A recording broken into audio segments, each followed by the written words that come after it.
How to install DokuWiki from Softaculous.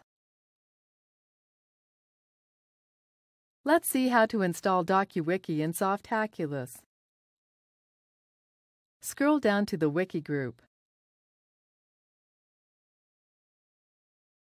Find DokuWiki in the menu. You will be taken to the software's overview page where you can view information about it before installing. Go to Install.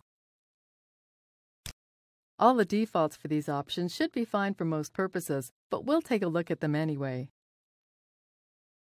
If you have multiple domains on your account, you can choose where to install DokuWiki. The next two boxes allows you to set the directory name, which should not exist on the server yet. Set the wiki name and ACL policy, whether the wiki should be open, public, or closed here. These can be changed later from the software's admin panel. Enter a username, password, real name, and admin email for the admin account. Click Install. After a moment, the software will be installed. Use this link to view your newly installed application. Here is your new wiki, installed and ready for use.